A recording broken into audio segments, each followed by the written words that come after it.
உங்க வீட்ல திடீர்னு நிம்மதி போயிடுச்சா? உங்க கணவருக்கு வேலையில காரணமே இல்லாத பிரச்சனைகள் வருதா? சுறுசுறுப்பா இருக்கிற குழந்தைங்க அடிக்கடி உடம்பு சரியில்லாம போகுதா? இதெல்லாம் சாதாரணமா நடக்கிறதுன்னு தயவு செஞ்சு நினைக்காதீங்க. இதுக்கு முக்கிய காரணம் உங்க குடும்பத்து மேல விழுந்த ரொம்ப கொடிய கண்திருஷ்டியா இருக்கலாம். ஒரு குடும்ப பெண்ணா இத நினைச்சு நீங்க எவ்ளோ பயப்படுவீங்கன்னு எனக்கு தெரியும். ஆனா கவலைப்படாதீங்க. உங்க கையால வீட்ல செய்யற சின்ன சின்ன விஷயங்களுக்கு மிகப்பெரிய சக்தி இருக்கு. ஒரு கைப்பிடி கல்லுப்பு, கொஞ்சம் வெண்கடுகு, ஒரு எலுமிச்சை இத வச்சு உங்க வீட்ல இருக்கிற எப்பேற்பட்ட திருஷ்டியையும் நெகட்டிவ் எனர்ஜியையும் முற்றிலுமா விரட்டி அடிக்க முடியும்.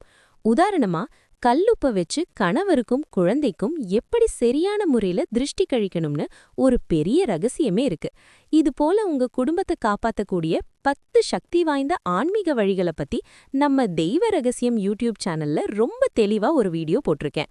உங்க குடும்பத்தோட முன்னேற்றத்துக்காக அந்த வீடியோவை கண்டிப்பா முழுசா பாருங்க. வீடியோவோட லிங்க் ஃபர்ஸ்ட் காமெண்ட்ல இருக்குது. போயிட்டு ஃபுல் வீடியோ பாருங்க.